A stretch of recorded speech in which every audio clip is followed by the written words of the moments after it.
They were never the ones to chase the spotlight, and yet their presence on screen in sound and silent photographs left marks that time couldn't erase. Today we invite you to slow down for a moment, to listen not to breaking news, but to broken silences, to remember the quiet giants whose names might have slipped out of headlines, but never out of meaning. From the aging heartbeat of jazz to the echo of a once iconic British voice. From the corridors of television sets to the unseen shadows of exile. These are 5 lives that deserve not just an ending, but an elegy. Who were they really? What burden did they carry when the applause faded and the crowds dispersed? And in those final days, what truths were left unsaid? Let's begin this journey through fading lights, unfinished notes, and whispered legacies. He wasn't smooth. He was fire, controlled chaos, a thunderclap behind the keys. And yet beneath the bravado was a deeply spiritual man, committed to heritage, to justice, to truth. He saw music as more than entertainment. It was resistance history, survival. Even in his later years, long after the charts moved on, Palmieri kept playing. Because for him, music wasn't a career. It was a conversation with the divine. But what happens when the song starts to slow, and the silence begins to stretch between notes? In the later chapters of his life, Eddie Palmieri didn't slow down. He simply shifted key. While his touring schedule thinned and the stage lights dimmed, his mind remained sharp, his hands still eager to summon thunder from the piano. But the world around him had changed. The clubs were smaller, the crowds grayer. The spotlight shared with younger artists now flickered in bursts, not beams. Yet, Palmieri never played for the lights. Into his 80s, he continued to perform, often sitting just a little longer, at the keys letting the silence speak before the music resumed. His solos grew more introspective, less fireworks, more storytelling. Notes carried not just rhythm, but memory. A whisper of Harlem, a flash of San Juan, a lifetime wrapped into one descending chord. Behind the scenes, his body began to resist the pace he once commanded. Arthritis tightened his fingers. Hearing loss dulled the sharpness of his improvisation. But none of it stopped him. He adjusted, rearranged, simplified, and in doing so, revealed even deeper truths in the music. Those close to him noticed a shift not in talent, but in tone. Palmieri grew more reflective. In interviews, he spoke less about performance and more about legacy. Music outlives the man, he once said, but only if the man leaves truth behind. He spent increasing time mentoring younger musicians, especially Latino youth, pushing them not to imitate him, but to find their own chaos, their own rhythm. He would laugh, lean in, and tell them, "Don't play it safe, play it honest." There were no farewell tours, no dramatic retirements, just an old man at the piano, still searching, still questioning, still insisting that every note had meaning, even the ones left unplayed. But even a sun, no matter how brilliant, must one day dip beneath the horizon. And the question lingered, would the world keep listening once the music stopped? Eddie Palmieri passed away in the early spring of 2025 at the age of 88. He died in his sleep at home in the Bronx, the very borough where his journey began. The official statement released by his family was brief and poetic. The rhythm slowed, but never stopped. Eddie played his last note with grace. In the final weeks of his life, he remained surrounded by music. Former students visited regularly, sometimes playing for him instead of the other way around. He would sit back in his armchair, eyes closed, smiling faintly, as if hearing rhythms only he could truly understand. His last public appearance came just months before his death, at a small benefit concert in East Harlem. He didn't perform. He just walked on stage, took a seat by the piano, placed his hands over the keys, and then simply looked at the crowd. No music, no speech, just presence. And somehow, that silence said everything. When the news of his death broke, Latin radio stations across the country played his records for 24 hours straight.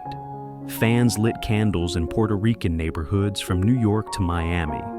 An entire culture paused to remember the man who had given it a sound. But does music really end when the musician is gone? Or does it simply change form and echo on? Eddie Palmieri didn't just play Latin jazz, he remixed its very DNA. With every tumbao and dissonant chord, he pushed boundaries that many were too afraid to question. He wasn't interested in making the genre more palatable. He made it truthful, raw, alive. Over the course of his career, Palmieri won multiple Grammys. But those golden statues barely scratched the surface of his influence. His real awards came in the form of generations musicians who studied his every phrasing, dancers who moved because he made rhythm unavoidable, and listeners who didn't even realize they were being taught something sacred. He was a bridge between past and future, a keeper of ancestral drums and a prophet of sonic rebellion. Even now, his compositions are taught in conservatories alongside Bach and Coltrane, proof that street-born brilliance belongs in ivory towers too. When he passed, tributes flowed in from salsa legends, jazz titans, and punk poets alike. Few artists could unite such a spectrum, but Palmieri always believed music was the great equalizer, the great liberator. He said once, "You don't need to understand me, you just need to feel what I'm saying." And we did. We still do, because rhythm doesn't die. It just waits for the next heartbeat.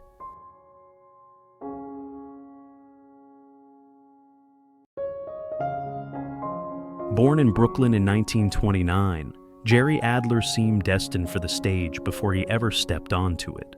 The son of a Jewish immigrant and nephew of famed theater director Jacob Ben-Ami, Adler grew up breathing the dust of Broadway backstages and the scent of old scripts.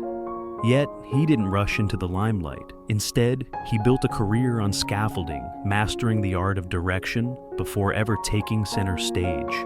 By the time he was recognized by the public, Adler was already a veteran behind the scenes, having directed countless Broadway productions, and earned the respect of an entire generation of performers. But it wasn't until later in life that his true face emerged on screen as the gruff yet warm-hearted Hesh Rabkin in The Sopranos, or as Howard Lyman in The Good Wife. Always the supporting player, always unforgettable. His brilliance lay not in grand gestures, but in restraint, in knowing when to speak and when to simply exist in a scene. Jerry Adler wasn't interested in being a star. He was there to serve the story. And perhaps that's why we're here today to tell his. As the years crept in, Jerry Adler remained remarkably present in the world he helped shape, but from a quieter distance. Unlike many of his peers who either faded into obscurity or clung desperately to fame, Adler embraced age with a rare kind of grace. He didn't chase roles. Roles came to him. Even in his 80s and 90s, Adler continued to appear on screen, not out of necessity, but out of love. In Living with Yourself, 2019, he played Paul, the father of Paul Rudd's character, with a poignancy that felt almost autobiographical.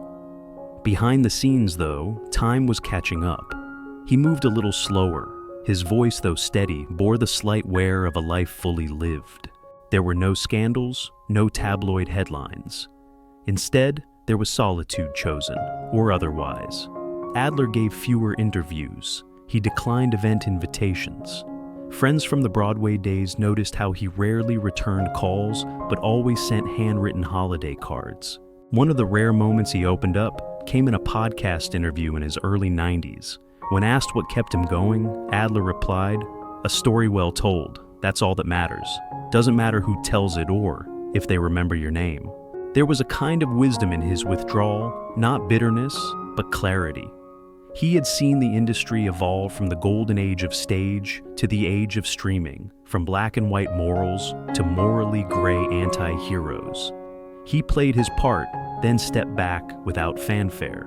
And still there was a lingering question. Was it contentment or quiet loneliness that filled his final years? We may never fully know, but what remains is the haunting beauty of a man who chose to exit the spotlight long before the curtain fell. Jerry Adler passed away quietly in his Manhattan apartment on a chilly morning in early 2024. There was no press release prepared in advance, no grand announcement. Just a few lines sent to family and a handful of close friends. Jerry left us peacefully in his sleep.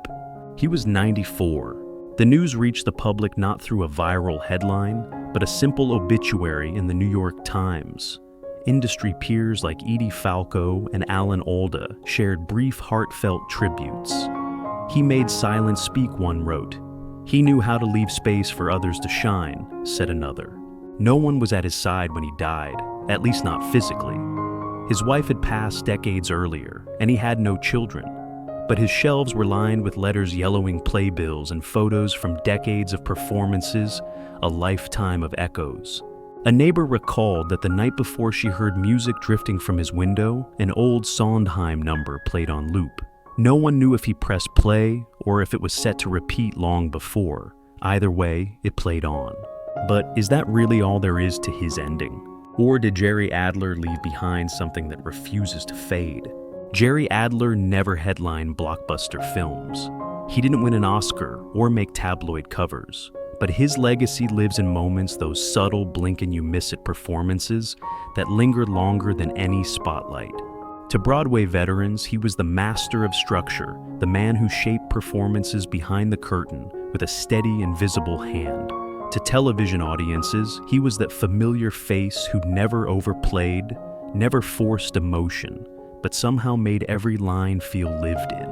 Whether as a sarcastic advisor to mobsters or a grieving father in quiet drama, Adler gave dignity to characters others would have dismissed as minor. His performances are still taught in theater programs, not as flamboyant examples of star power, but as case studies in restraint, timing, and grace. And for those who knew him even briefly, he left something deeper: kindness without showmanship, wisdom without ego. In a business that often rewards noise, Jerry Adler was the silence that gave it shape. Years from now, his name may fade from memory, but his fingerprints remain on stages, on screens, and on the hearts of those who believe that a quiet performance can speak the loudest.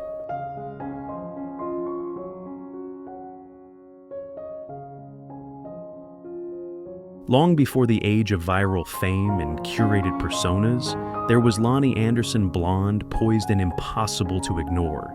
For millions of Americans in the late 1970s, she wasn't just a TV actress. She was the television goddess.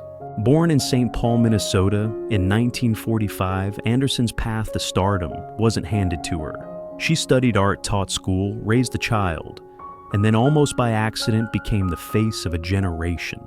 As Jennifer Marlowe in WKRP in Cincinnati, she redefined the role of the sexy receptionist with wit sharper than her wardrobe and a presence that turned every sitcom beat into a lesson in elegance and control. But behind the glamour was a woman navigating the brutal contradictions of fame, praised for her beauty, underestimated for her brains, admired on screen, scrutinized off it. Through turbulent marriages, public tabloid storms, and the quiet struggles of motherhood, Anderson never stopped holding her head high, even when the camera was no longer rolling. She wasn't just a fantasy, she was a fighter dressed in satin. And now, as her name fades from headlines, a question remains. Did the world ever truly see the woman behind the image? As the lights of Hollywood dimmed around her, Loni Anderson chose not to fight the fade, but to soften with it. She didn't vanish, nor did she cling to youth through spectacle. Instead, she rewrote her own script, gently stepping away from sitcom fame and towards something quieter, more personal.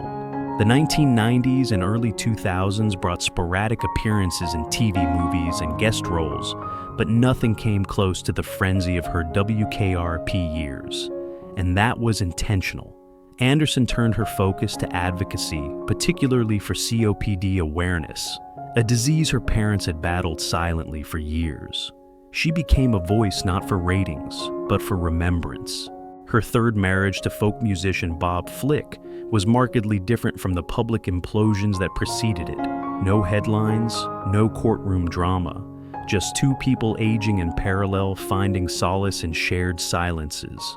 Friends noted how happy she seemed, at last calmer, slower, content to be invisible to the industry that once devoured her. But time, as always, had its own agenda. By her late 70s, Anderson's public appearances grew fewer. A slight tremor in her hands made signing autographs difficult. She quietly declined interviews. Even fan conventions, once a staple, became too exhausting. What few knew was that she had begun journaling obsessively dozens of leather-bound books filled with thoughts she never shared, reflections on womanhood, on fame, on being beautiful, and being dismissed. One close friend revealed she always said her best performance was the one no one ever saw, the one she gave in private. There were no breakdowns, no final roles, just a woman slowly retreating from the world's gaze, reclaiming parts of herself piece by piece. And yet, even as she faded from the public eye, Loni Anderson remained etched in memory, an icon turned enigma. But did she find peace in the quiet, or did the silence echo louder than applause ever could? Loni Anderson passed away quietly in the summer of 2025 at the age of 80 in her home in Sherman Oaks, California. The official cause was complications related to a series of mini-strokes, nothing sudden, just the body yielding after a long and graceful life. Her family kept the announcement brief. She lived with beauty, fought with grace, and left us in peace. There was no media circus, no crowds outside her home. Just a few bouquets lay gently at her doorstep, and tributes from fans who had grown up watching her, but never stopped remembering her. In her final days, Loni was surrounded by her husband, Bob, her children, and a handful of close friends. They played old jazz records read from her favorite journals and let the room be filled with stillness, something she had learned to cherish after a lifetime of noise. She didn't want a public funeral. Instead, her ashes were scattered near a lake in Minnesota, where she spent her childhood summers. It was, as one friend described, the first time she truly felt unseen and truly free. But is that where her story ends? Or is she still there in a flash of blonde, a knowing smile, a rerun at 2 a.m.? Loni Anderson may have been typecast as the glamorous blonde, but her true legacy lies in how she shattered that image from within. On WKRP in Cincinnati, she took a role that could have been one note and turned it into a quiet revolution. Jennifer Marlowe wasn't just pretty, she was poised, smart, unfazed. In a time when female characters were too often written as ornaments, Loni played one like a mirror. She never won an Emmy, she didn't need to. Her impact was cultural, not statistical. Women across America saw her and thought, I can be both beautiful and in control. She gave permission without ever asking for it. Her later years only deepened that legacy. Through health advocacy, public honesty about aging, and her resistance to the performative demands of fame, Loni became something few Hollywood figures ever achieve: human. Not a brand, not a relic. A woman who aged without apology. When she died, tributes didn't come just from celebrities, but from nurses, teachers, retirees, people who felt seen, understood, or simply entertained by her presence. She was my first role model, one woman wrote online. Not because she was perfect, because she wasn't. And that's how she'll be remembered, not as a symbol, but as a story worth telling.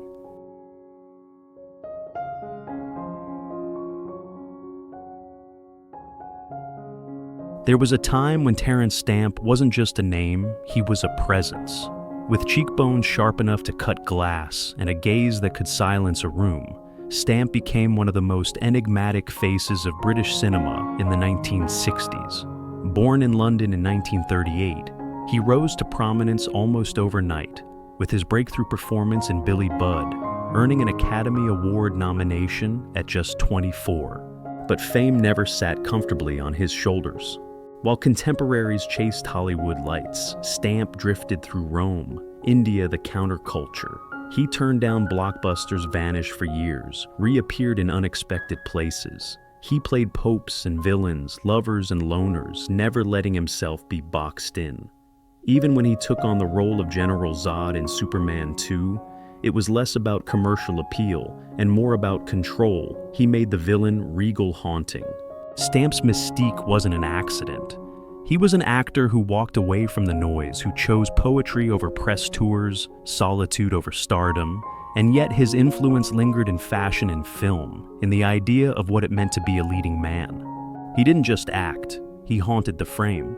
But what happens to the myth when the man begins to fade? In the twilight of his life, Terence Stamp seemed to embrace the very thing he had spent decades mastering: distance. While other actors leaned into reinvention, Stamp leaned back, observing, reflecting, letting the world speak first. He relocated to the English countryside, away from red carpets and film sets, trading celebrity for stillness. Interviews became rare, and when they did occur, he spoke in riddles of karma, of silence, of how he had stopped watching his own performances. "I don't act anymore," he once said softly. "I remember. The industry never forgot him." Younger filmmakers sought him out, hoping to capture a sliver of that old magic. And when he appeared, whether in a quiet art house film or a brief supporting role, he brought with him the weight of history, like an echo wrapped in flesh. But age inevitably crept in, a slow, progressive deterioration of hearing, trouble with his balance. He took fewer roles, spent more time walking alone through fields behind his cottage. Locals recall spotting him in bookstores, browsing poetry or Eastern philosophy, always polite, always slightly elsewhere.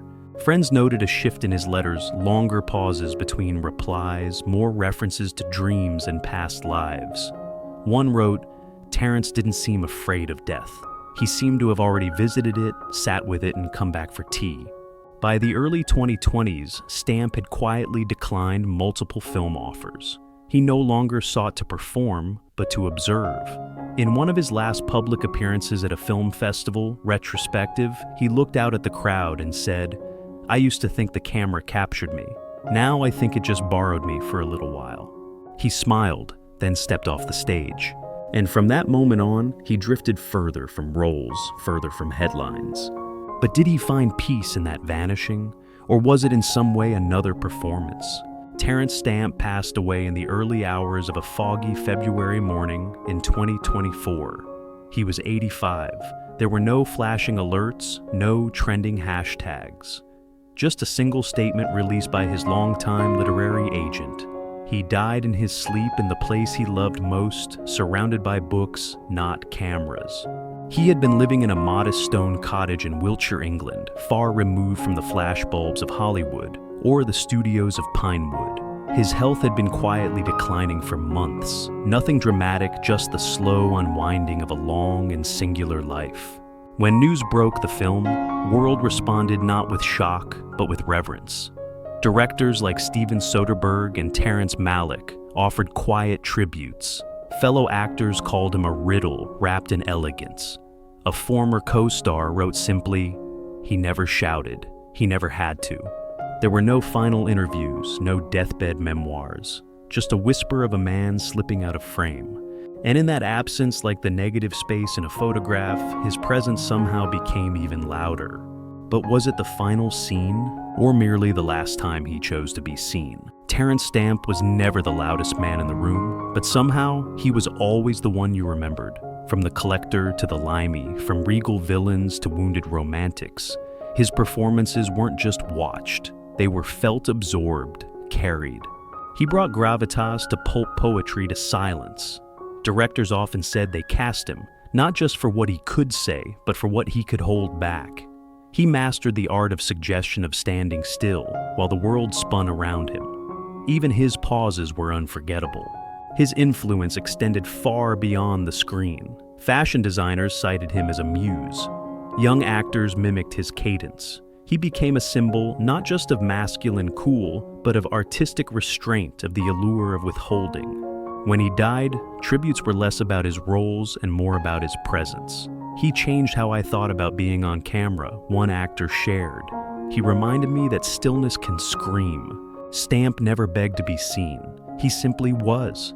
And in a culture obsessed with visibility, that alone became revolutionary. Now that he's gone, the silence he leaves behind feels almost deliberate, as if he knew the loudest echoes come after the quietest exits.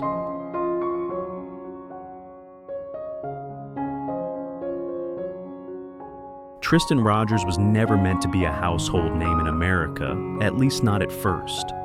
Born in Melbourne, Australia in 1946, he started out chasing bit parts and voice work in his native country. But everything changed in 1980 when he stepped into the role of Robert Scorpio on General Hospital.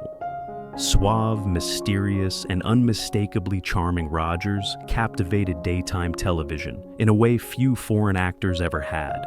He wasn't just an actor, he was a phenomenon. With his crisp accent and piercing intensity, he turned what could have been a soap opera stereotype into something magnetic. Fans didn't just watch Robert Scorpio, they believed in him.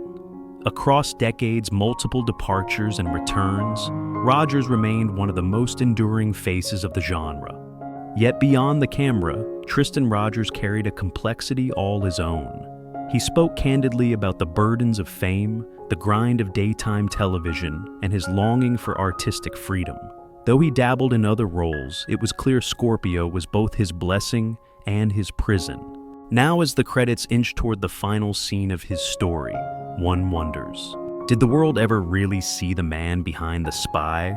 As Tristan Rogers aged, so did Robert Scorpio, but the line between the two grew increasingly blurred.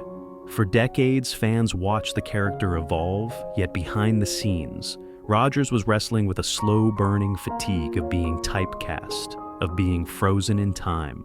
In interviews from the late 2010s, his candor surprised many. "People think I'm Robert," he once said. But Robert's only a fraction of me. He spoke of creative frustration, of longing to take risks that the soap opera machine never allowed.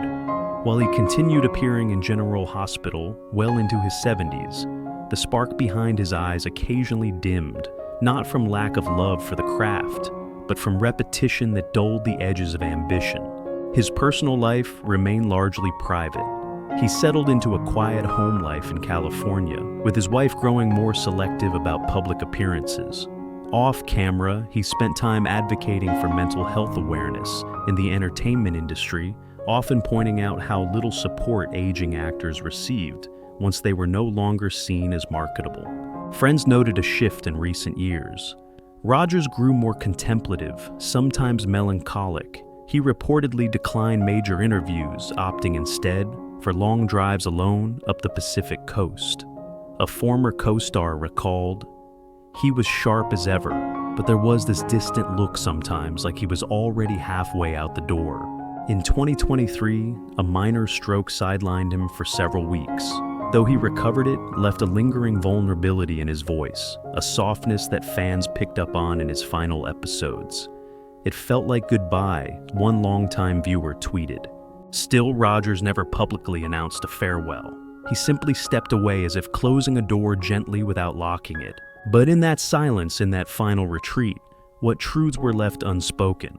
Tristan Rogers passed away in early 2025 at the age of 78 in the quiet of his coastal California home. There was no media frenzy, no flashing headlines, just a single post from his family. Tristan left us peacefully surrounded by love and the sea he always adored. It was fitting. The man who had played a spy for decades had chosen a quiet exit, like a final scene written in soft pencil. He was survived by his wife Teresa and a few close friends from his decades in television. At the time of his passing, tributes poured in not from Hollywood elites, but from everyday fans. Nurses who'd grown up watching General Hospital. Veterans who identified with Scorpio's calm under pressure. People who had never met him, but somehow felt they had. His final appearance on the show aired just weeks before his death. In it, Scorpio delivers a cryptic goodbye, his voice trembling slightly, his eyes distant. No one knew it would be his last scene, but somehow it felt like he did. Still, one wonders, was the curtain closing, or was it simply Tristan stepping away from the stage one final time? For many, Tristan Rogers will forever be Robert Scorpio, sharp-eyed, steady-handed, the eternal anchor in a world of soap opera chaos. But his legacy extends far beyond a single role. Rogers helped redefine what a soap character could be. At a time when daytime television often leaned into melodrama, he brought subtlety, depth, and emotional restraint. He proved that viewers didn't need explosions or shouting matches to feel something, they just needed truth. And Rogers delivered that episode after episode for over 4 decades. His portrayal inspired a generation of actors and writers to aim higher, to treat the genre with the dignity it deserved. Even in reruns, his presence remains magnetic, a masterclass in character-building quiet power and professional longevity. Outside the screen, his advocacy for mental health among performers struck a chord in an industry that too often forgets its aging stars. His voice, once strong and defiant, became softer in later years, but no less impactful. When the news of his passing spread, social media lit up, not with celebrity tributes, but with gratitude.